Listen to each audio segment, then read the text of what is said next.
juste dire que j'étais très content le dimanche quand on était ici en train de serrer la main des fidèles. Une sœur est venue me voir, elle m'a dit « Oh, merci beaucoup pasteur, parce que cette semaine nous avons mis le ciseau dans nos 3 cartes de crédit. » J'ai dit « Tu es en route vers la prospérité. »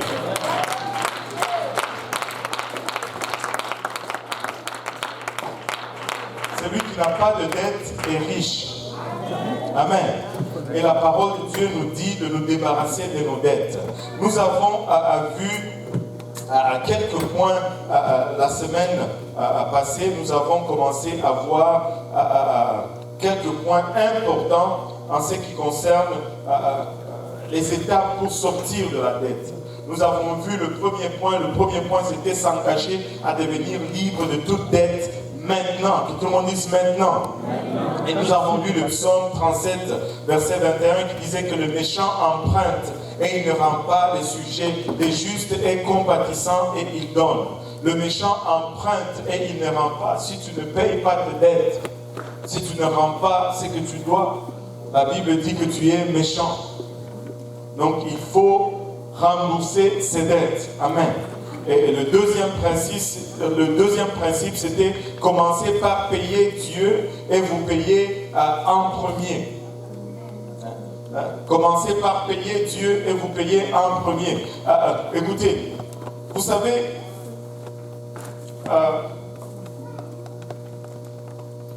on a introduit un peu, on va y revenir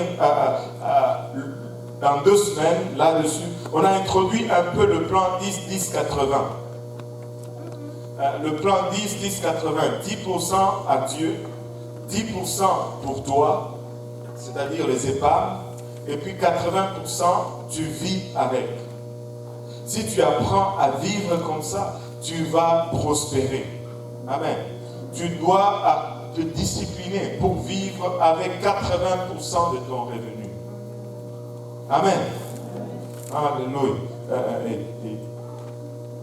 Et nous avons lu plusieurs versets de Deutéronome 14, 23 qui nous dit « Et tu mangeras devant l'Éternel ton Dieu dans les lieux qu'il choisira pour y faire résider son nom, la dîme de ton blé, de ton mou et de ton huile et le premier-né de tout ton gros et ton menu bétail, afin que tu apprennes à craindre toujours l'Éternel ton Dieu. » Le principe de la dîme nous apprend à craindre Dieu. Amen. Nous avions lu également Proverbe 3, 9, 10, honore l'Éternel avec les biens et avec les prémices de tout ton revenu. Nous avons vu Malachie 3, 10, 11, nous avons vu 1 Corinthiens 16, 2 et nous avons vu tous ces versets. Le troisième point que nous avons vu le mercredi il y a 2 semaines, c'était faire une liste de tout ce que tu possèdes et tout ce que tu dois. Très souvent, nous ne voulons pas faire la liste de nos dettes. Parce que ça nous rend déprimés, ça nous déprime. Mais il faut faire une liste.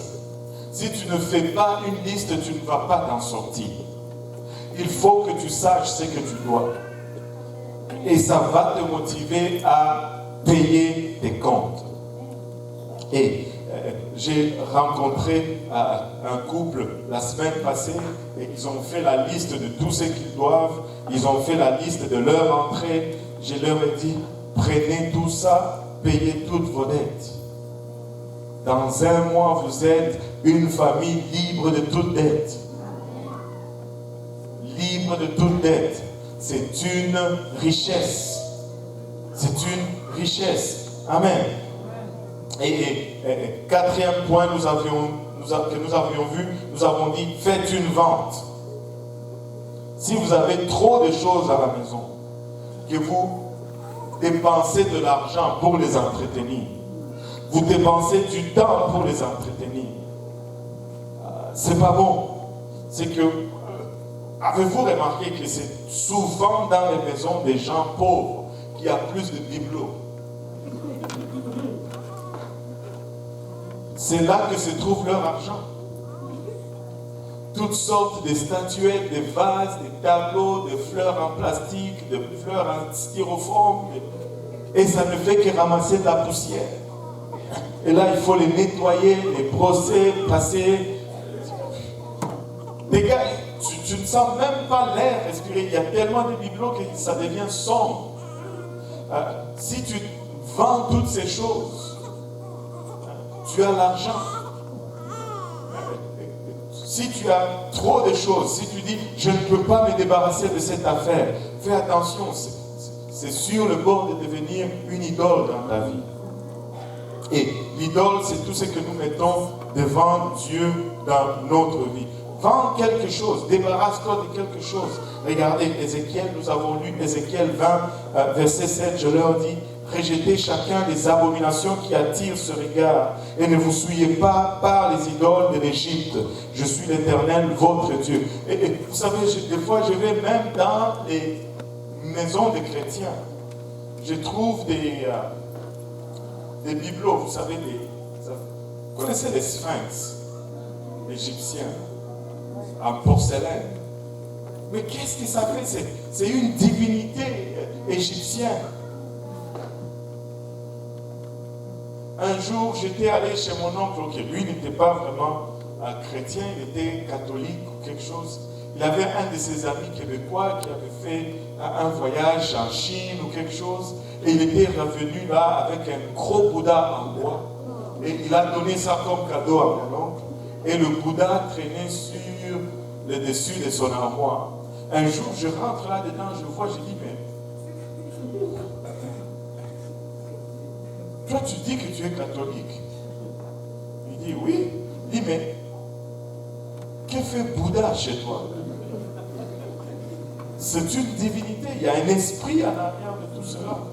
Et mon oncle était comme, oh, je ne savais pas. Le soir, le Bouddha était dans un sac noir de poubelle au coin de la rue, et les gars sont venus, ils sont partis avec Bouddha. Écoute, si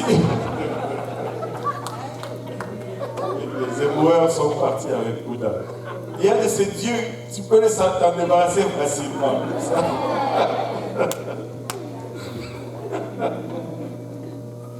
Et nous nous étions arrêtés à faire une vente le mercredi passé. Aujourd'hui, nous allons continuer avec le 5e point, que tout le monde dise 5e point. 5e point. Alléluia. Mets en place un plan de remboursement. Mets en place un plan de remboursement. Tu ne vas jamais sortir de la dette accidentellement. Tu ne dois pas te retrouver par accident sans dette. Fais un plan. Amen. Et ça doit être intentionnel. Fais le plan. Tu dois avoir un plan. Il y a des moments où tu as besoin d'un conseiller financier ou d'un bon ami dont les dons de finances sont meilleurs que le tien et qui peut t'aider avec des conseils, avec qui tu peux prendre des engagements.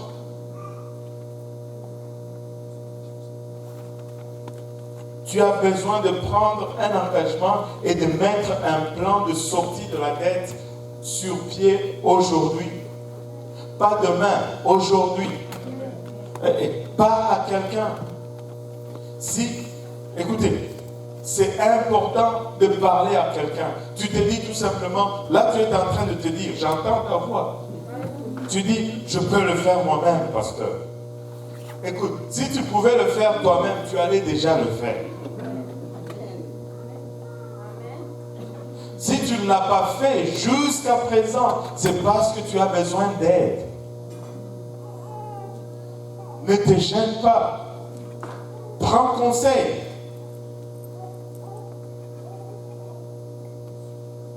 Prends conseil. Regarde ton voisin, dis-lui, prends conseil. Implique quelqu'un, mais ne va pas prendre conseil avec quelqu'un qui a plus de dettes que toi. Ça ne va pas t'aider. D'abord, pourquoi est-ce que le problème des dettes, on ne va pas en parler facilement? On va avoir honte d'en parler. Frère Luc, j'ai des dettes. Ah non, je ne veux pas que frère Luc sache. Sinon, qu'est-ce qu'il va penser? Ça ne fait aucun sens. Regardez, si tu avais un cancer, Tu vas courir à frère Luc. Frère Luc, on va te diagnostiquer avec un cancer. Et tu vas vouloir qu'il t'aide à prier. Et tu vas courir à l'hôpital pour chercher de l'aide. Mais lorsque tu as une dette, tu n'as pas la même réaction. Mais la dette, c'est un cancer qui ronge tes finances. Réagis, demande de l'aide, parle à quelqu'un. Ce n'est pas une honte, il n'y a pas de honte en cela. Il n'y a pas de honte à être malade. Il n'y a de honte qu'à ne pas vouloir résoudre son problème. Amen. Alléluia. Alors, demandez de l'aide, parlez à quelqu'un qui va vous aider. Certains conseillers financiers, même professionnels, sont gratuits. Bien sûr, ils vont essayer de vous vendre une assurance, mais vous pouvez refuser. Amen. La dette, c'est comme vraiment un cancer financier qui ronge les finances de ta famille. Mais souvent, on ne veut pas en parler. Nous ne voulons même pas en parler de fois, même dans la maison. J'ai déjà vu quelqu'un qui cachait son salaire à sa femme. Parce que, je ne sais pas, il faisait moins. Et peut-être sa femme faisait plus. Et il cachait son salaire à sa femme. Écoute, si ma femme fait plus, alléluia, c'est plus pour moi. Elle et moi, nous sommes une chair. Son argent, c'est mon argent. Et en passant, chez nous, on a un seul compte. Un seul compte. Moi et ma femme, nous avons le même compte. Tu dis, ah!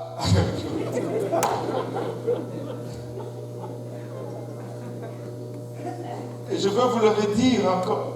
Si tu ne peux pas lui faire confiance avec ton argent, ne l'épouse pas. Ne l'épouse pas. Pourquoi tu l'épouses? Ne l'épouse pas. Oh, aïe, aïe, aïe. On risque de commencer à faire une session sur le mariage sans le savoir. Et tournons aux finances. Des fois, même dans la famille, on n'arrive pas à en parler. Nous voulons l'ignorer et nous voulons prétendre que cette dette n'est pas là vraiment. Et écoutez, la valeur d'un conseiller, c'est que c'est quelqu'un qui va vous mettre face à face avec les faits, qui va vous faire réaliser les faits de votre état ou l'état réel de vos finances que vous essayez vous-même de vous cacher pendant longtemps. Amen. Parce que si tu connais le fait, là tu peux être apte à y faire face. Je vous encourage énormément à rechercher des conseils judicieux et à prendre des décisions financières. Trop souvent, ça c'est un autre avantage à avoir un conseiller. Vous savez, dans les finances, trop souvent, nos émotions, que tout le monde dise émotions. Nos émotions vont prendre les dessus. Nous allons décider avec les émotions. Mais les finances, ils ne regardent pas aux émotions. Si ce sont les émotions qui vous mettent en dette, ben vous êtes endetté. Amen. Chacun de nous avons déjà pris une décision financière ou même plusieurs décisions financières que nous avons regrettées plus tard. Alléluia. Nous sommes nombreux. Alléluia. Tu sais, au moment de prendre cette décision, elle semblait plutôt être la bonne chose à faire. Mais nous nous sommes retrouvés à vivre avec la douleur pendant des années. Alors, pourquoi est-ce que nous évitons de demander conseil? Parce que nous ne voulons pas que quelqu'un nous dise non. C'est pourquoi nous ne voulons pas demander conseil. Parce que nous savons très bien que si nous allons voir le pasteur, il va dire non, ce n'est pas une bonne idée. Alors on préfère ne pas aller le voir. Aïe, aïe, aïe. Ou bien on va aller le voir quand même parce qu'il a enseigné là-dessus et que là il nous a enlevé l'excuse. Mais là on va le voir, mais avec la moitié des faits. Pour que sa décision plonge de notre côté. Nous sommes têtus. L'être humain est très têtu. Et quand il veut quelque chose, écoutez, des fois, il faut accepter le non. Ça nous épargne beaucoup de souffrance, ça nous épargne beaucoup de douleur. Écoute, même à moi, on me dit non des fois.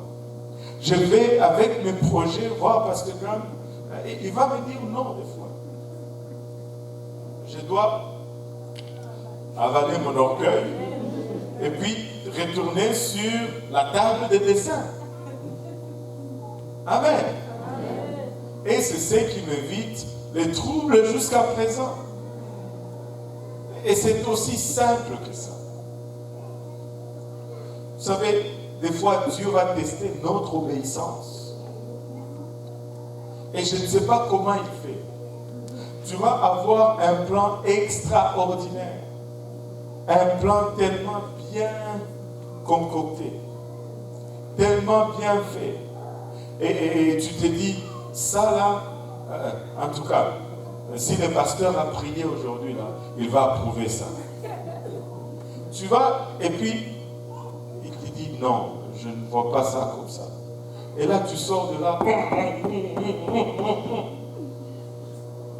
Mais, quand tu regardes, après 2, 3, 4 jours, tu dis, ouais, heureusement que j'ai obéi. Mais je ne voyais pas ça. Tu sais quoi? Lui non plus ne voyait pas. Mais Dieu voyait. Mais Dieu voyait. Amen. Nous ne voulons pas recevoir un non. Mais écoute, pour s'éviter des douleurs, des fois, on va nous dire non et il faut l'accepter. Nous voulons ce que nous voulons et quand nous le voulons. Mais regardez le Proverbe 20, verset 18. Proverbe 20, verset 18.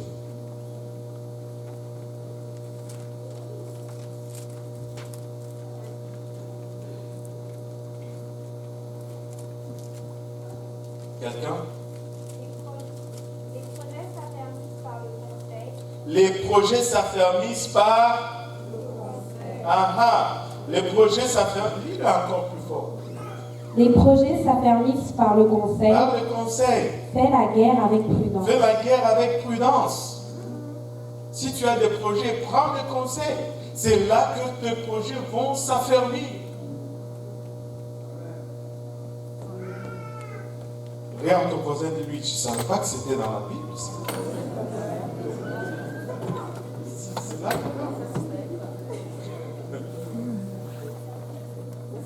Sixième point. Ça, c'est là où on se fait avoir souvent. Le sixième point. Le sixième point, c'est n'ajoutez pas de nouvelles dettes. N'ajoutez pas de nouvelles dettes. N'ajoute pas de nouvelles dettes alors que tu es en train d'essayer de rembourser tes anciennes dettes. Ça ne fait pas de sens. Alors, si tu veux faire ça, ce que tu devrais faire alors, c'est juste peut-être ne pas rembourser tes anciennes dettes. Parce que si tu fais ça, c'est comme si ce que tu aimes, c'est la compagnie des dettes. Garde seulement les anciennes alors, au lieu de t'en chercher des nouvelles. Si tu essaies de te débarrasser des dettes d'une main, n'essaye pas d'en prendre d'autres de l'autre main.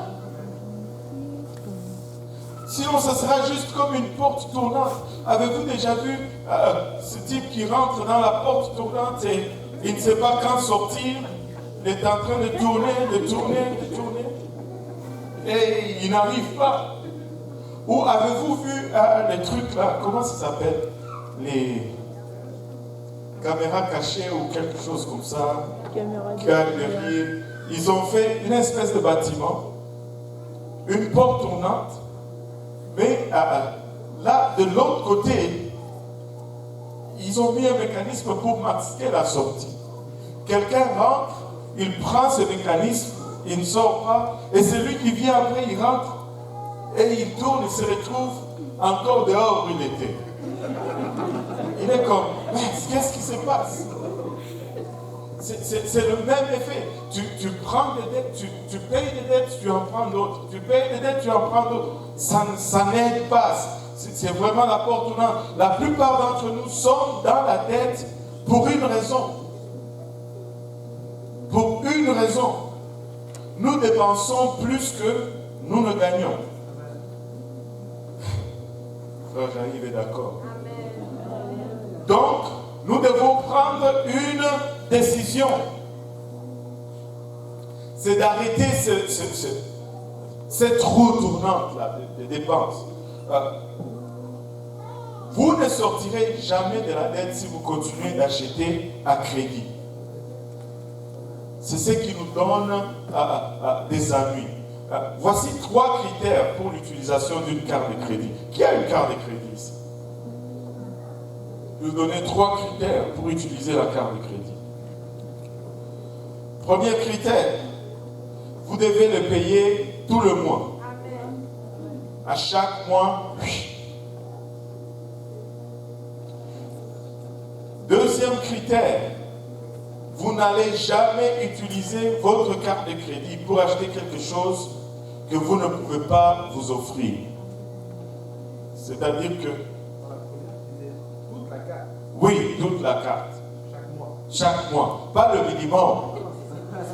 Avez-vous vu les nouveaux relevés de carte de crédit?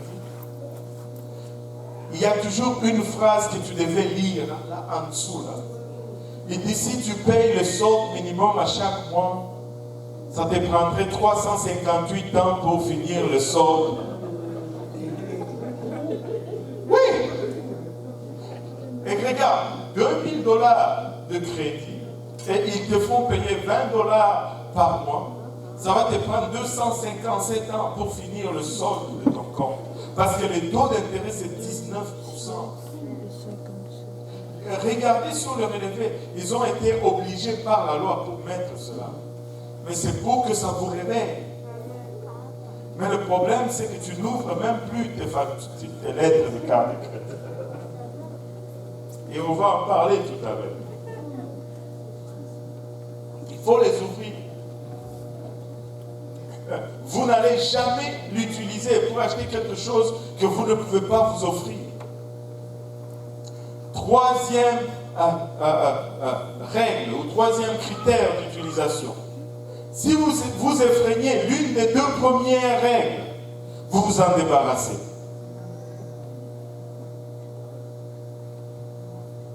Si vous effreignez les 2 premières règles, mettez le ciseau.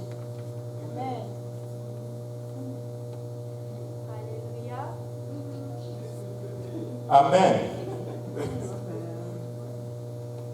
Oui, Loretta. C'est par rapport à la carte de crédit en fait. Dans Habakkuk 2, versets 6 à 7, ça dit malheur à celui qui accumule ce qui n'est pas à lui. Jusqu'à quand? Malheur à celui qui augmente le fardeau de cette dette. Les créanciers ne se lèveront-ils pas soudain? Les oppresseurs ne se réveilleront-ils pas? Et tu deviendras leur proie. Oh boy. Celui qui emprunte est l'esclave de celui qui prête. C'est chaud. Mais Dieu veut que nous prospérons financièrement. Et la prospérité commence par le paiement des dettes. Le premier pas vers la prospérité, c'est se sortir de dettes. Si tu n'es pas sorti de dettes, tu ne vas jamais atteindre la prospérité. Si la raison pour laquelle vous avez des dettes, c'est la carte de crédit, voici un projet que je vais vous donner à faire cette semaine. Amen. Alléluia. Prenez toutes vos cartes de crédit. Toutes vos cartes de crédit. Déposez-les sur une plaque à biscuits. Chauffez votre four à 450 degrés. Puis voyez fondre vos soucis. Après cela, lorsque ça sera refroidi, prenez cet amalgame, envoyez-les aux sociétés de cartes de crédit avec une note qui dit ceci: ne m'envoyez plus jamais une de ces choses.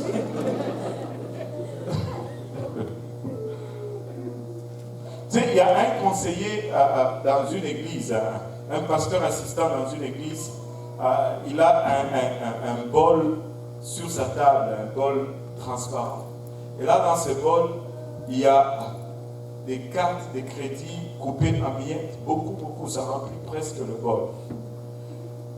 L'histoire, c'est que quand quelqu'un rentre dans son bureau et lui dit: pasteur, j'ai un problème financier, il lui dit tout de suite: attends, donne-moi tes cartes de crédit.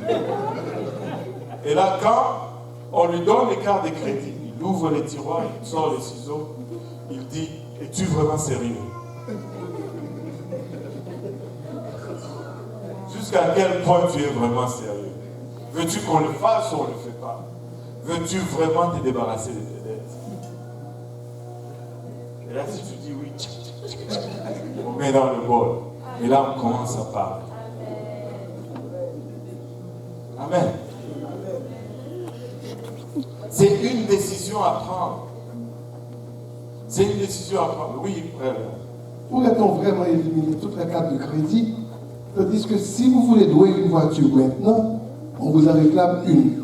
Si vous voulez aller à l'hôtel pour un séjour, pour passer une nuit comme ça, on vous réclame la carte de crédit. Le problème, c'est que c'est beau de louer une voiture, mais si tu ne peux pas te la permettre, ne la loue pas. Parce que le but, et j'ai bien dit, si tu ne peux pas te permettre quelque chose, ne va pas acheter cela à crédit. On sait que notre société pose cela comme... en fait, c'est un piège. Bon, il y a aussi les cartes prépayées que tu peux faire. Dans ce sens-là, c'est une carte prépayée, c'est quoi? C'est une visa qui a l'air comme toute autre visa, mais il n'y a rien dessus. Si tu mets $500 dessus, il n'y a que $500 dessus. Et après que tu aies fini les $500, il n'y a plus rien. Tu ne dois rien à personne. Ça, parce que le problème, c'est que la plupart d'entre nous n'ont pas la capacité de gérer ces choses.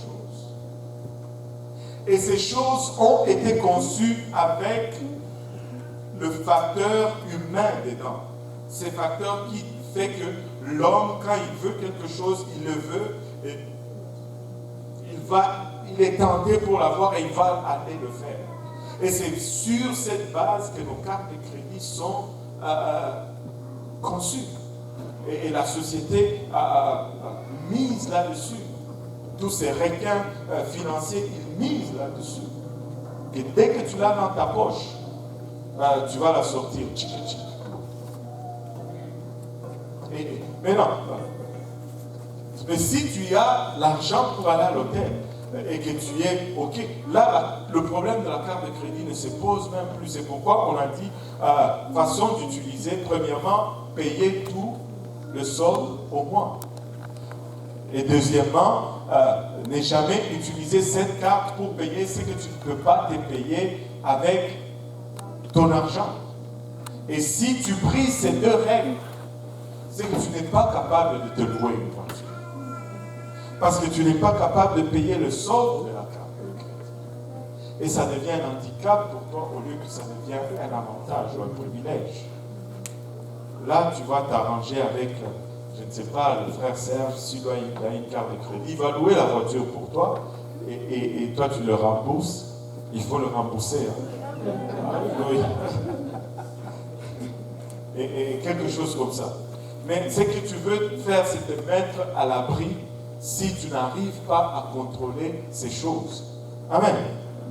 Maintenant que nos cartes de crédit sont soit fondues dans le four ou soit en miettes sur le bol, sur la table du pasteur, nous pouvons avancer un peu. Une fois que vous avez utilisé une carte de crédit pour aller au-delà de la ligne, pour vous acheter des choses que vous ne pouvez pas vous permettre, la nature humaine dit que vous allez le refaire encore.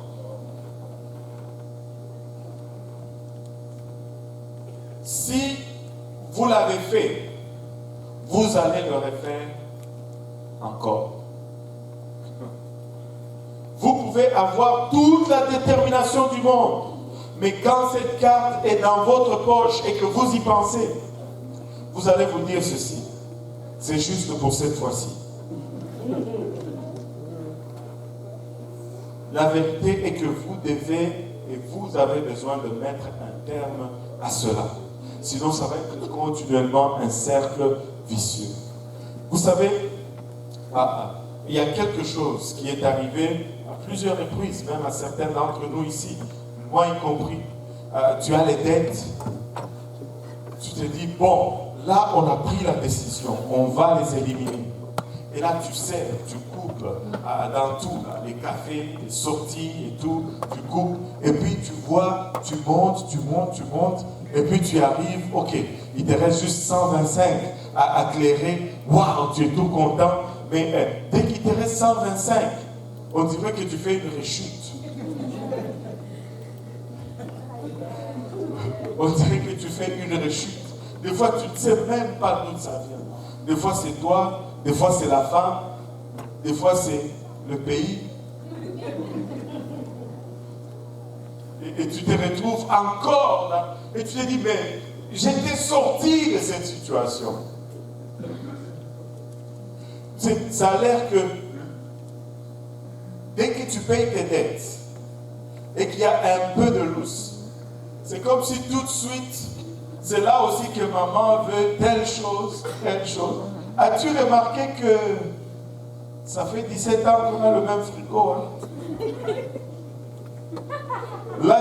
L'argument juste pour les 5 dernières années, c'était nous avons trop de dettes. Mais là, les dettes ne sont plus. Et comment Léon fait, pas le frère Léon, mais même le Léon, ok? Et il fait 1 an sans intérêt.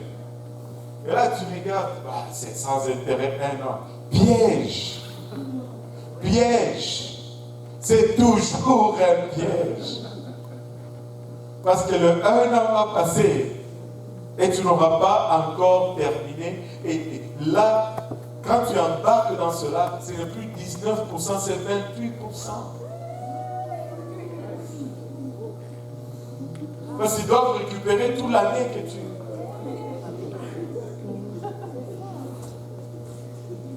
Et donc, tu étais en train de sortir et tu te retrouves encore dans la même chose. Écoute, une fois que tu es sorti de dette, cela ne veut pas dire, ok, free for all, maintenant on recommence tout à zéro. Non. Discipline. Une fois que tu es sorti de dette, ça prend à peu près 3 mois pour que tu commences maintenant à ressentir cet oxygène rentrer. Juste retiens-toi, juste encore un tout petit peu.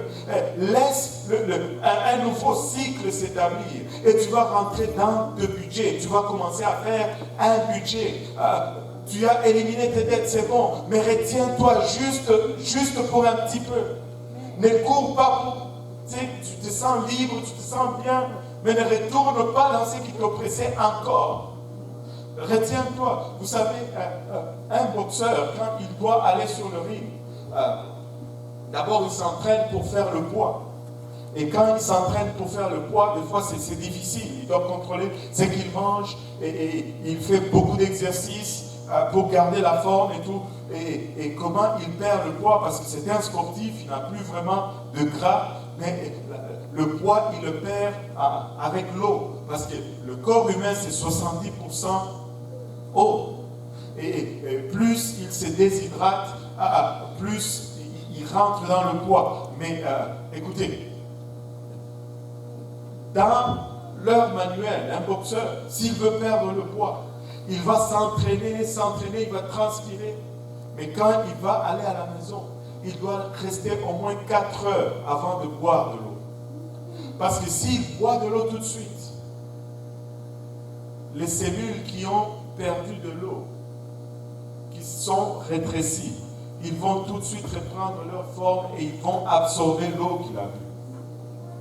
Mais s'il reste pendant 4 heures, les cellules gardent et enregistrent leur nouvelle forme.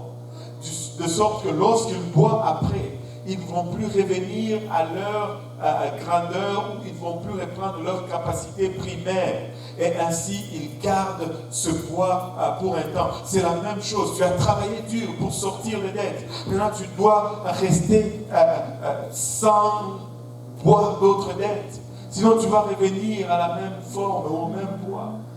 Mais si tu restes, après, tu peux boire maintenant. Tu peux acheter sans que ça te remette encore le même poids de la bête. Et ça prend un temps où tu dis stop. On a fait le travail, mais là, on va patienter pour établir un nouveau cycle financier. Amen. Il y a une attitude de cœur derrière notre problème de la dette. Et savez-vous quoi? Il y a toujours une attitude de cœur derrière tout problème. La Bible nous dit que le cœur est tortueux et méchant par-dessus toute chose, qui peut le connaître. L'attitude qui est en arrière du problème de dette, c'est l'insatisfaction. Que tout le monde dise insatisfaction. Que Dieu nous aide à nous contenter. Que tout le monde dise le contentement. Que Dieu nous aide à nous contenter de ce qu'il nous a donné. Qu'il nous aide à nous contenter de ce que nous avons. Et ça, c'est notre plus grand problème. Nous ne sommes jamais contents de ce que nous avons. Nous voulons toujours plus. Nous voulons toujours une autre chose. Encore une autre chose. Mais à un moment, tu dois réaliser que ça ne te satisfait pas. C'est pourquoi tu cherches encore une autre chose. Le contentement est très critique. Que Dieu nous aide à nous contenter de ce que nous avons, d'en profiter, parce que de toutes les façons, c'est Dieu qui nous l'a donné. Et à ne pas toujours être à la recherche de quelque chose de nouveau pour nous donner un frisson. Et la chose, c'est juste le moment de l'achat que tu as ce frisson. Mais après, tu reviens à la normale et ta dépendance ne fait que grandir. Là, tu recherches une autre frisson. Là, tu recherches une autre frisson. Mais il faut se contenter de ce que nous avons. Le contentement est la plus grande clé pour rester en dehors de la dette. Certains d'entre vous, si vous aviez le contentement, vous seriez riche aujourd'hui. Vous n'auriez pas de dette aujourd'hui. C'est toujours, tu sais, il y a la voiture que tu aimes et la voiture que tu as besoin. Il y a la maison que tu aimes et la maison que tu as besoin. Il y a la chaussure que tu aimes et celle que tu as besoin. Et tu dois savoir te contenter de celle que tu as. Amen. Alléluia. Regardez Hébreux 13, verset 5. Hébreux 13, verset 5.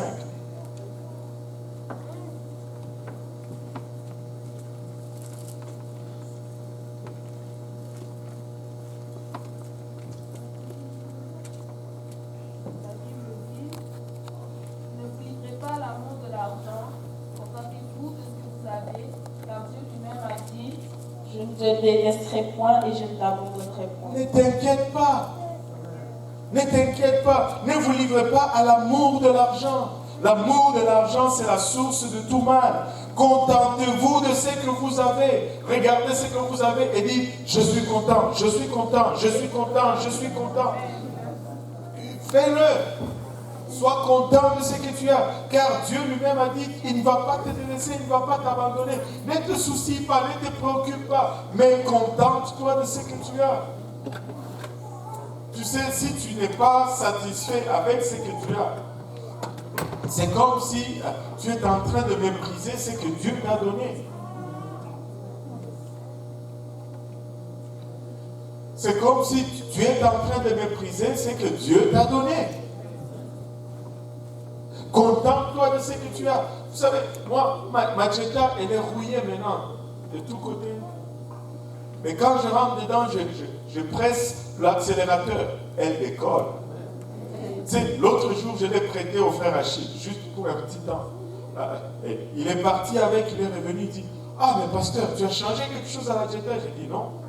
Il dit, mais elle tient la route. Je dis, je t'ai dit, elle a toujours tenu la route. La seule raison que je l'ai, c'est parce qu'elle me fait économiser sur l'essence.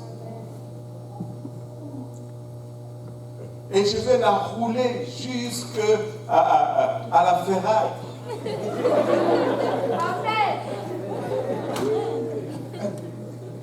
Parce que je veux aller de la maison à l'église. Je veux aller de l'église à l'étude biblique. Je ne veux pas... mon but, ce n'est pas que tout le monde regarde ma belle voiture. Mon but, c'est de me rendre à tel endroit. Amen. Tu dis, oh, mais c'est pas pour les autres que je l'ai acheté, c'est pour moi-même. Si c'est vraiment pour toi-même, prends juste un magazine avec une belle photo de la voiture que tu aimes. Tu peux commencer à la regarder chaque jour chez toi et ça ne va te coûter rien. Ça ne va rien te coûter. Tu la regardes. Et ces magazines sont gratuits. Auto Hebdo, c'est gratuit. Amen. Aïe, aïe, aïe, aïe, aïe. 7e point. Parlez de vos plans avec vos créanciers. Là, c'est un point. Vous savez, les créanciers, là, ils détestent quand vous ne communiquez pas avec eux. Tu sais, vous êtes tombé dans leur piège, vous avez pris leur argent, mais là, ils commencent à vous appeler, mais vous ne répondez plus. Ils ne sont pas contents. Répondez. C'est très important. Réponds. Tu ne veux pas répondre, tu ne veux pas d'accord avec répondre aux créanciers. Ok, c'est quoi? J'ai une question par rapport à ces créanciers-là. On sait par exemple que les compagnies, ce sont des voleurs. En d'autres termes, ils font plein de trucs qui n'ont pas vraiment de sens. Et puis à la fin, ils te font sortir une facture qui n'a juste ni qu'une tête. Et quand tu essaies de leur demander d'où vient l'argent, ils ne te donnent pas des explications concrètes, mais tu dois quand même payer. Donc, je veux dire. C'est ce qu'on est en train de dire depuis le début. Il faut couper ces cas. Non, mais ce n'est pas dans le cadre des cartes de crédit. Si on prend par exemple des compagnies téléphoniques ou bien des compagnies, peu importe la compagnie, il y a toujours comme des frais qui n'ont pas de sens, qui sortent de nulle part. Donc, tu sais que ce n'est pas vrai, que tu n'as pas utilisé. Pourquoi tu vas payer? Bon, ça, ce n'est pas un problème de dette. Ok? Je pense que ce n'est pas ça qui va te mettre en tête. Mais là... Hein, pardon? Non, reste là-bas si tu ne payes pas. Le truc, c'est que quand tu prends ton contrat, il faut que tu le lises et que tu saches exactement c'est quoi. Parce que très souvent, ils vont t'avoir, et ils connaissent la loi, ils vont t'avoir avec quelque chose que toi, tu n'as pas pris le temps de regarder ou de voir. Parce qu'ils savent que si ce n'est nulle part, si tu le portes en cours, tu vas gagner.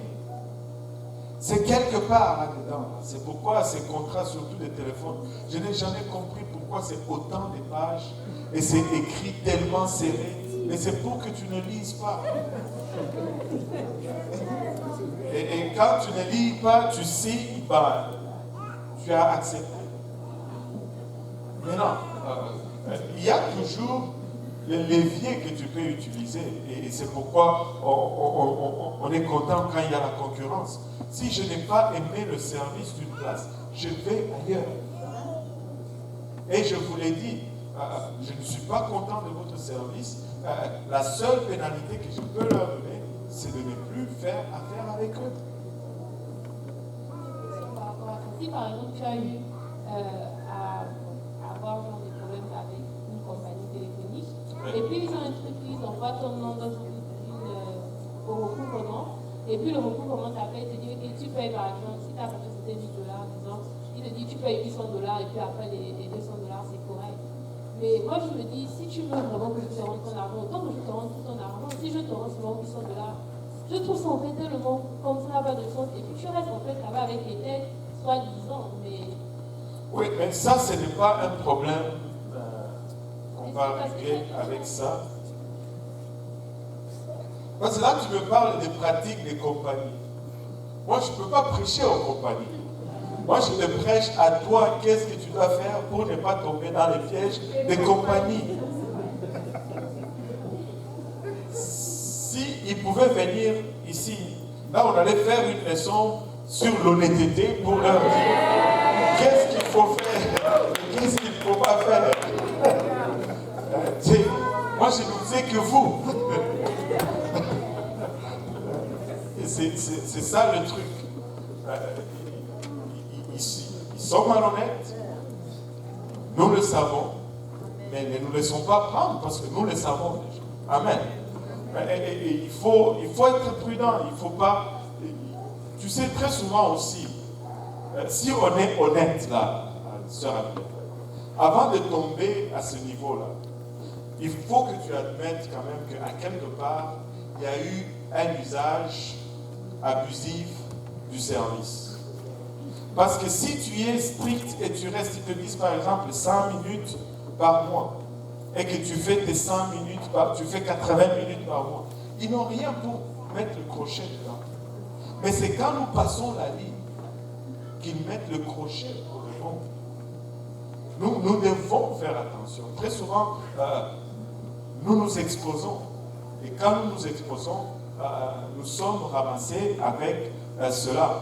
Mais bon, on n'est pas encore au temps où les compagnies viennent pour nous écouter. Et les créanciers détestent quand vous ne communiquez pas avec eux. Et lorsque vous essayez de vous cacher, ils appellent, c'est toi-même qui réponds, il n'est pas là, si je veux prendre le message. C'est toi. Dites-leur, parlez-leur, ils veulent entendre de votre part. Ne cessez pas, surtout, ne cessez pas d'ouvrir les factures ou de prétendre qu'ils ne sont pas là. Ce n'est pas parce que tu n'ouvres pas tes factures que les dettes sont automatiquement effacées. Parce que là, tu perds même le sens de la réalité. À un moment donné, j'ai fait ça aussi, parce que ouvrir ces factures, c'était la déprime. Mais tu te rends compte qu'à la fin, il faut que tu les ouvres.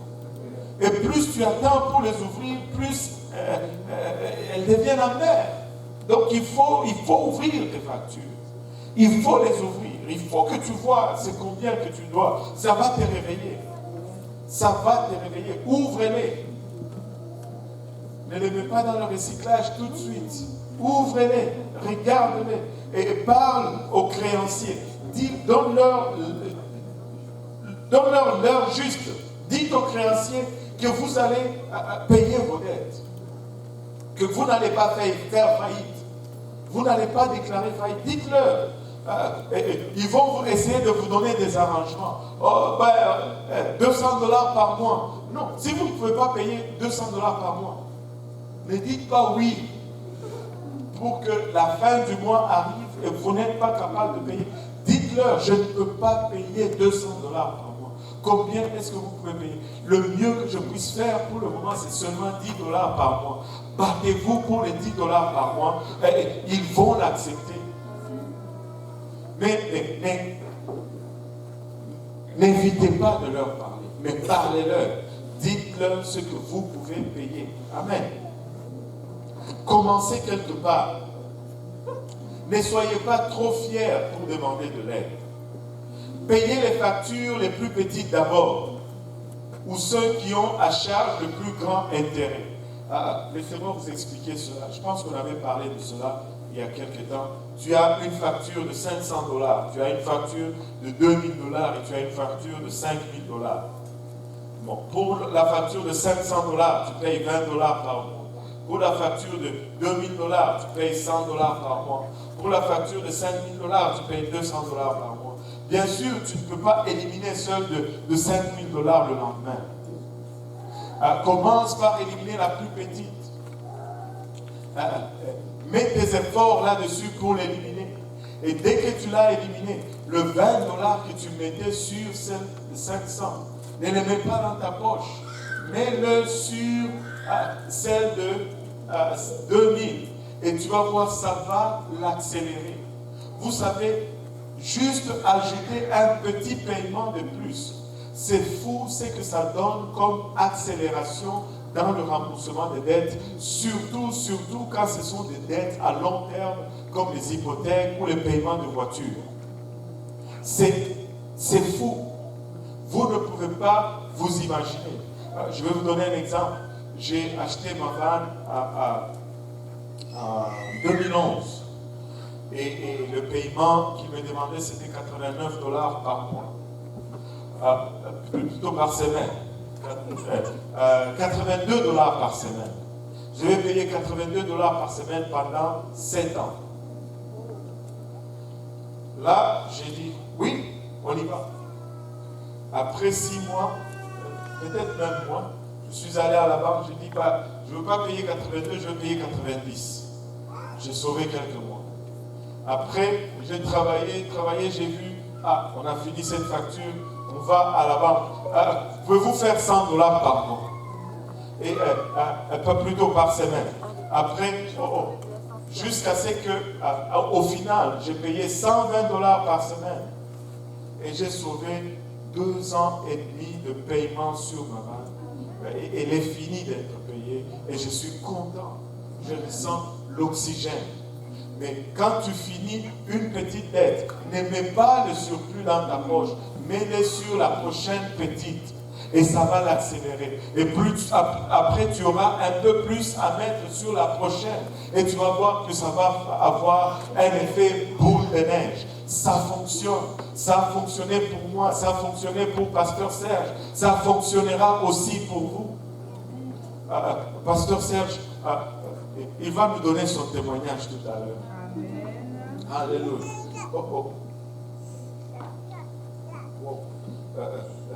Faites cela. Regardez.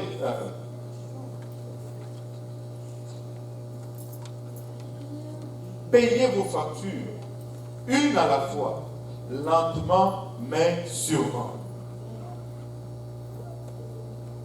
Tu dis, mais mes créanciers ne vont jamais accepter mon plan. Essaye de demander avant de dire cela. Vous savez, quelque chose que j'encourage toujours, ne dis pas non à la place de quelqu'un d'autre. Oh, ben si je lui dis, il va dire non. Pourquoi tu dis non à sa place? Va demander. Tu dis non alors que ça ne t'avantage même pas. C'est quoi l'intérêt là-dedans? Va demander. S'il y a un nom, que ça vienne au moins de la personne responsable de donner le nom. Pourquoi dire non à leur place? Demande d'abord. Et s'ils disent non, n'oubliez pas une chose. Priez. N'oubliez pas que vous êtes avec Dieu. Dieu est de votre côté. Priez. Vous serez surpris ce que Dieu fait. J'ai déjà vu le Seigneur annuler des tickets dans cette assemblée. J'ai déjà vu le Seigneur payer des dettes. Priez. Priez. Réclamez cette promesse. Regardez cette promesse. Proverbe 16, verset 7. Réclamez-la. Proverbe 16, verset 7. Quelqu'un?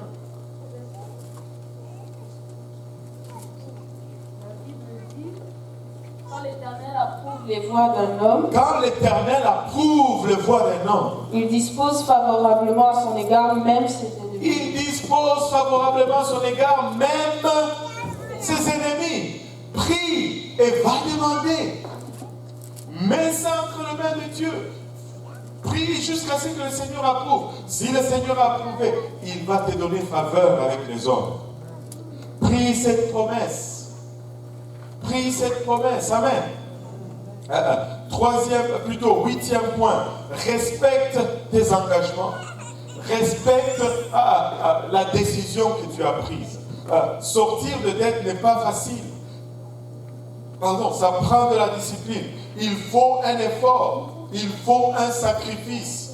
Mais respecte ta décision. Ces principes fonctionnent. Ils ont fonctionné pour des milliers de personnes. Ça a fonctionné pour plusieurs personnes. Mais vous devez les mettre en pratique. Si vous ne les mettez pas en pratique, vous ne faites qu'écouter. Ça ne va jamais vous aider. Mettez-les en pratique et ça va marcher. Vous devez demander la force à Dieu pour vous soutenir dans cette entreprise. Et Dieu le fait. Nous prions pour la maladie. Prions aussi qu'il nous décharge de cette situation de dette. Regardez Galates 6, verset 9. Galates 6, verset 9.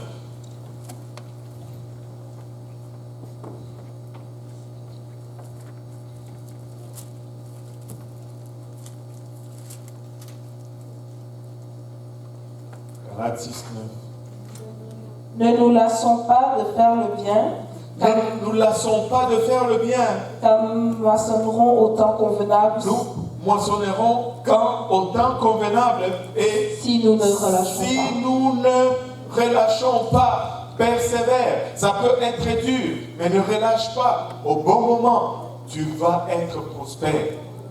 Tu vas être prospère. J'écoutais à la radio l'autre jour, apparemment, la plupart des Nord-Américains aujourd'hui, s'ils avaient une crise de $400 du jour au lendemain comme ça, ils doivent s'endetter pour résoudre cette crise. Ce n'est pas normal. Ce n'est pas bon. $400. $400. Boum, aujourd'hui, et tu dois t'endetter. C'est parce que nous vivons sans épargne, sans économie. 10, 10, 80. Tu dois épargner. Tu ne dois pas tout manger. Tu dois épargner. C'est très important. Vous pouvez le faire par la force et l'aide de Dieu. Vous pouvez le faire en suivant la parole de Dieu et ses principes de vie. Nous pouvons le faire. Nous pouvons le faire. Et la leçon prochaine, nous allons parler vraiment de quelques principes financiers pratiques de la vie. Et nous allons mettre des chiffres à la théorie et nous allons voir. Mais vous devez commencer dès maintenant. N'attendez pas la semaine prochaine, plutôt dans 2 semaines. Commencez dès maintenant à prendre des engagements. 2 engagements essentiels que vous devez prendre. Premièrement, le premier engagement, c'est de suivre le plan financier de Dieu. Et c'est ce que nous allons voir la semaine prochaine, ou dans 2 semaines. Mais vous pouvez déjà prendre une longueur d'avance maintenant, en mettant le frein sur le piège de la dette. C'est pour les 2 prochaines semaines. Ne dépensez pas. Jusqu'à ce qu'on regarde les chiffres. Amen. Je veux dire, vous pouvez manger. Et quand je dis dépensez pas, c'est-à-dire, tu ne vas pas t'acheter une paire de chaussures. Tu peux encore supporter tes chaussures pour 2 semaines. Amen. Il n'y a pas un mariage en vue. Aïe, aïe, aïe. Deuxième point, vous devez suivre le plan de Dieu pour votre vie. Avant de parler du plan de Dieu pour votre vie, Pasteur Serge, rapidement, est-ce que tu peux venir juste nous parler combien tu es riche maintenant? Je ne veux pas vous dire de commencer à lui demander l'argent. En fait, je sais que vous n'allez pas lui demander. 2-3 minutes. Gloire à Dieu. Vous avez peut-être devant vous l'une des personnes les plus surendettées que vous ayez jamais connues. Il y a quelques mois encore. Et juste pour résumer le tout, les dettes, ce n'est pas parce qu'on mène une vie de débauche, on gaspille. C'est juste parce qu'on ne paye pas les factures et on se met à l'aise avec le peu qu'on a. On se dit toujours, c'est pas assez. Si j'ai payé cette facture, je n'aurais pas à manger. tu auras toujours à manger. Amen. C'est beaucoup de mensonges à soi-même. Et ça prend beaucoup d'honnêteté pour payer ses dettes. Amen. Je sais que tout est parti après que j'ai acheté ma maison. Vous savez, quand tu achètes une maison, tu es subitement comme dans une autre phase. Maintenant, tu commences à avoir les soucis, il faut que la maison soit belle, il faut que je fasse ci, il faut que je fasse ça. Et l'une des pierres angulaires pour s'endetter facilement et caler dans les dettes le plus longtemps possible, c'est de ne pas demander conseil avant de faire des engagements financiers. Si tu caches avant de prendre une carte de crédit, tu es dans le filet de l'oiseleur. Si tu ne consultes personne, pas les gens qui sont toujours d'accord avec toi, mais des gens qui sont chars, qui sont critiques, qui n'acceptent rien, qui te disent d'abord non avant d'examiner, il faut toujours les consulter. Donc j'ai fait des erreurs comme ça, j'avais besoin d'argent pour faire des rénovations à l'entrée de ma maison et j'ai tout fait pour que Pasteur Caroline ne sache pas. Je lui ai jamais dit, mais je savais que si je vais le voir, il risque de me raisonner, mais à l'époque, j'avais tellement d'argent. J'avais beaucoup d'argent. Vraiment, quand je dis beaucoup, j'avais beaucoup d'argent. Et je n'avais pas, je n'avais pas de plan, je n'avais pas d'épargne, rien. Ça rentrait, ça sortait. Et dans ce rythme, on se dit que si j'ai même une dette de 10 000 $, c'est rien, je vais payer. Et c'est possible, sauf que si tu n'as pas la mentalité à rendre des comptes, peu importe les plans que tu fais, tu ne vas pas t'en sortir. Donc je suis allé voir la City financière.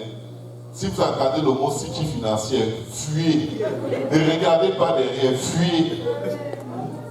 On n'avait pas de carte de crédit. On a acheté la maison sans crédit background, comme ils disent, sans carte de crédit. C'était la main de Dieu, c'était la volonté de Dieu. On n'avait même pas l'avance qu'il faut pour déposer pour la maison. Les gens se sont mis ensemble, ils ont mis ensemble 21 000 $, ils nous ont donné, prenez, avancez pour acheter votre maison. On a acheté la maison en 7 mois, on avait tout remboursé. Tout remboursé, on n'avait aucune dette. Mais là, subitement, les banques se sont souvenues de nous. Et on a commencé à nous solliciter chez Canadian Tire. Oh, mais tu as l'air bon, tiens, une carte de 1 000 $. Ensuite, quelqu'un a un problème, là, tu te dis, oh, vu que j'ai de l'argent qui circule beaucoup, MBN te propose une carte de crédit 3 500, 0% d'intérêt, tu prends. Tel te propose, si la City 12 000 $, tu prends. Parce que rembourser 12 000 $, on venait de rembourser 18 000 $ en 7 mois. Tu te dis, je ne suis pas monsieur tout le monde. Sauf qu'une fois que tu les prends, c'est comme s'il y a une poche qui se creuse dans tes finances. Parce qu'il n'y a aucune de ces cas ou de ces dettes dont je viens de citer où je suis allé voir mon pasteur et lui dire, qu'est-ce que tu penses de ça? Aucune. C'est juste pour vous dire, vous pouvez vous dire que vous êtes mature, que vous êtes sage, vous êtes intelligent, vous craignez Dieu et vous saurez gérer vos choses. S'il n'y a personne qui parle sur vos vies pour vous dire arrête ou ne fais pas ça, même si c'est évident que ça va réussir, vous êtes déjà endetté. Même si vous n'avez pas encore de carte de crédit, je peux déjà vous dire que vous êtes endetté. Ce n'est qu'une question de temps. Donc je me suis retrouvé avec toutes ces cartes. Et là, les problèmes ont commencé à venir. C'est comme si c'était un esprit. Tu as beaucoup à rembourser et subitement, tu as tel problème majeur qui te prend 2 000 $. Tu sais ce que ça veut dire? C'est que tous tes remboursements de ce mois, tu ne vas pas les faire.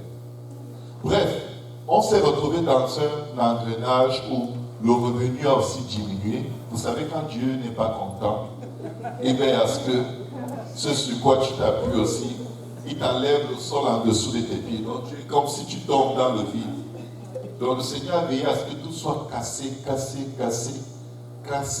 ce que tout ce que je cachais commence à être exposé. Je n'étais plus capable, je ne respirais plus.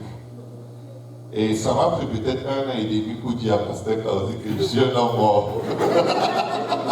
Mais le jour où je lui ai dit, c'est comme si, Il ne m'a pas donné un sou pour me consoler, ok? C'est la meilleure des choses que j'ai jamais fait. Ne donne pas de l'argent à quelqu'un qui est endetté pour qu'il paye ses dettes. Ne le fais pas. Même pas un sou. N'aide jamais quelqu'un financièrement quand il a les dettes. Moi, je vous le dis, ça a marché. Je me suis retrouvé avec ma famille tellement endetté que les intérêts qu'on payait par mois dépassaient $400. Je vous parle des intérêts. Je ne vous parle pas de la dette qu'on remboursait. On entretenait les banques. Ils nous aimaient. Et à un moment, on n'arrivait plus à payer personne. Le téléphone sonnait tout le temps. Même à mon travail, j'avais des messages. C'était une honte monumentale. Je me sentais comme un voleur. J'avais envie de disparaître, de me cacher. Mais tu sais que Dieu n'est pas content de ta façon de vivre. Et vous savez, je vais juste raccourcir pour vous dire comment je suis sorti des dettes. J'ai payé. Amen. Tu pries, tu payes, tu pries, tu payes, tu pries, tu payes. Quand tu as de l'argent, achète un sac de riz. Au club entrepôt, c'est $28. Chez Maxi, c'est $37. Tu vas au club entrepôt, tu achètes un sac de riz de 18 kilos, un bidon d'huile de 16 litres. C'est votre nourriture pour le mois. Les extras, les viandes, on s'en fiche. Le sel suffit. Ok? Si tu connais une banque alimentaire dans ton quartier où tu donnes $3, on te permet de prendre les boîtes de conserve. Vas-y, donne tes $3, complète ton riz, mais tout ce que tu gagnes doit aller dans les dettes. Comment est-ce que j'opérais? Je retirais juste la dîme et le carburant. Le reste, je payais. On a eu des mois où on payait $5 000. Parce qu'on s'était retrouvé à un endroit où on avait plus de $22 000. En fait, là, en 2015, on a payé $22 000 de dettes. On a payé toutes nos dettes. Mais ça a pris d'être sauvage. Parce que nous vivions en payant le minimum. Tu sais, quand tu payes le minimum, tu es le plus pauvre et la personne la moins sage qui existe. Parce que c'est une question de changement de mentalité. Ce n'est pas une question de payer parce que tu peux payer. Pourquoi est-ce que les hommes les plus riches du monde ont beaucoup de dettes? Ils font des millions par mois, mais ils ont des milliards de dettes. Et quand ils meurent, on saisit tout leur bien. Pourtant, l'argent circulaire, c'est une mentalité, les dettes. Les dettes sont l'expression qu'on n'aime pas la délivrance, qu'on n'aime pas la liberté dans laquelle le Seigneur nous appelle.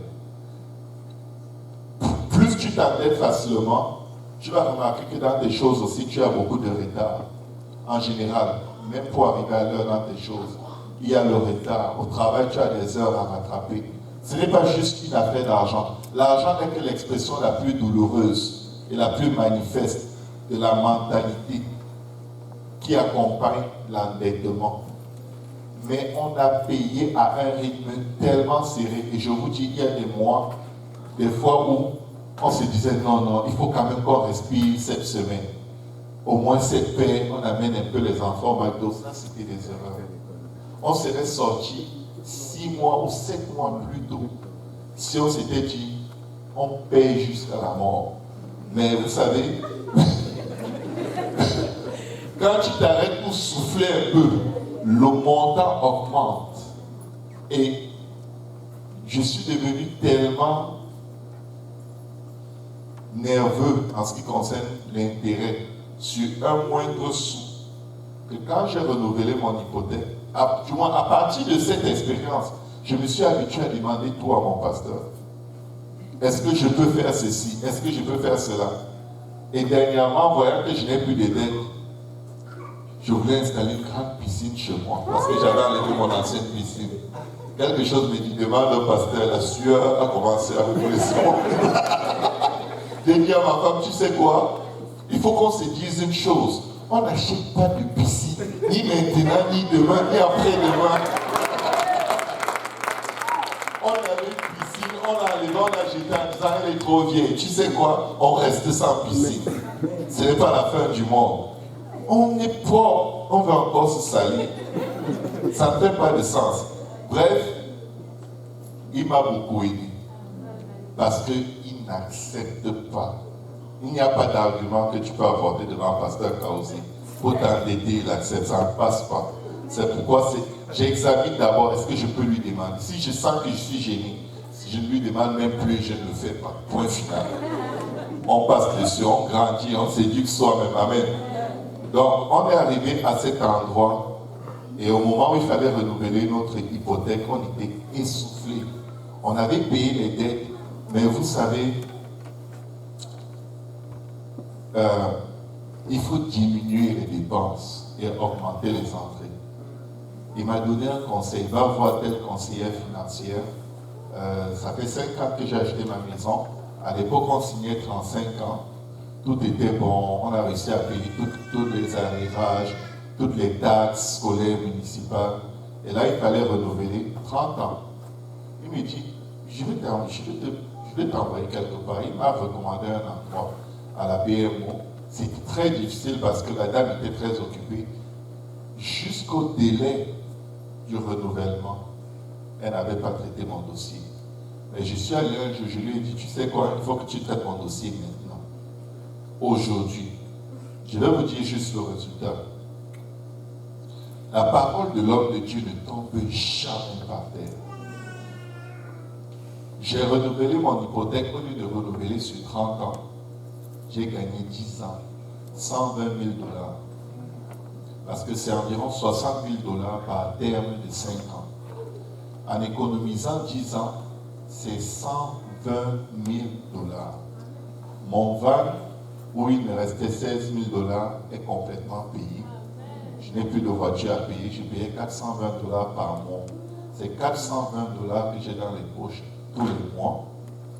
J'ai gagné 120 000 $ en économie que j'aurais pu payer pendant 10 ans sur mon hypothèque. Et j'ai renouvelé mon hypothèque pour 20 ans. Et devinez quoi? Je paye le même montant que je payais il y a 5 ans quand j'ai signé pour mon hypothèque.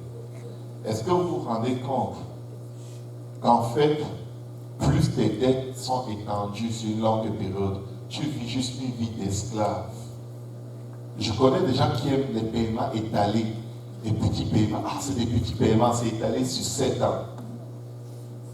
Quand j'avais calculé ce que allait me revenir ma maison si je prenais 35 ans pour la payer, elle allait me coûter 742 000 $. Je l'ai acheté à 212 000 $. Si je prenais 35 ans pour la payer, j'aurais payé 742 000 $. Je viens de gagner 120 000 et il me reste 20 ans. Mais je prophétise sur ma propre vie au nom de Jésus que si le Seigneur tarde à venir et dans 5 ans on est sur la face de la terre, quand je vais renouveler mon hypothèque, ce sera pour payer 1 an. Ce sera fini. Parce que la mentalité de s'endetter est morte. C'est juste la mentalité. Si tu ne changes pas la mentalité, ou quand tu n'as pas, tu te dis, je n'emprunte pas. Le Seigneur dit de demander et on vous donnera. Il n'a jamais dit empruntez, on vous prêtera. Emprunter est un signe d'orgueil. Je vous promets. Vous pouvez ne pas penser ça, mais c'est parce que vous voulez garder la fierté d'être capable de rembourser que vous empruntez. Et c'est par le même principe qu'on s'endette. Que Dieu vous bénisse. Je vous donnerai plus de détails peut-être une autre fois.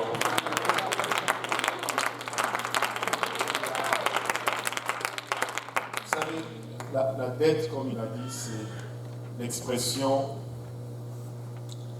d'autre chose. Et le dernier point que nous allons voir, c'est que vous devez suivre le plan de Dieu pour votre vie. Encore plus important que le plan financier de Dieu, c'est son plan pour votre vie entière et votre vie éternelle. Vous voyez, il y a un autre secteur crucial où nous sommes pris dans le piège de la dette. Et c'est la dette du péché. Les mauvaises choses que nous avons faites,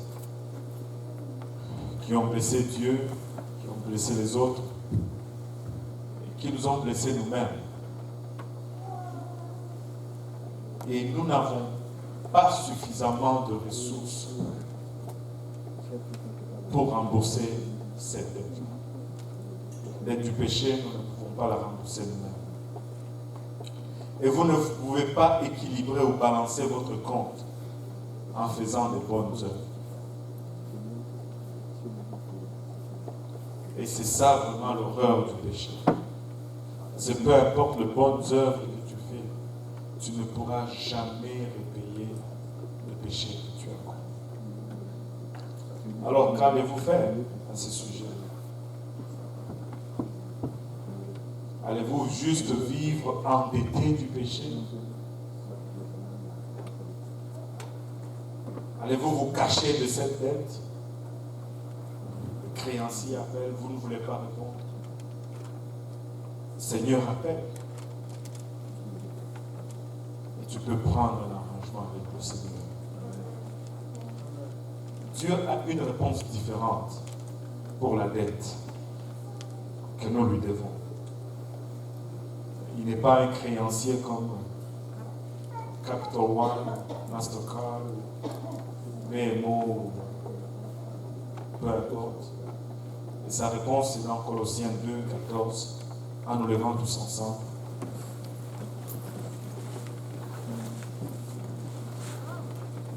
La Bible nous dit qu'il a effacé l'acte dont les ordonnances nous condamnaient et qui subsistait contre nous. Il l'a détruit en le clouant à la croix.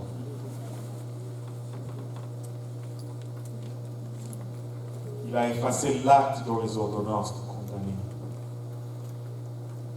Cet acte subsistait contre nous. Et il est venu, il l'a détruit en le clouant à la croix. Aujourd'hui, tu peux remettre aussi ton compte plutôt de dette du péché à zéro. Tu peux revêtir le nom de Christ. Tu peux rentrer dans l'eau en invoquant le nom de Jésus. Et toutes tes dettes du péché seront enlevées. Et laissez-moi vous dire que la liberté financière est merveilleuse. Mais la liberté du péché est éternelle. La liberté du péché est éternelle. Alléluia. Que Dieu nous aide, n'est-ce pas? Battons nos mains.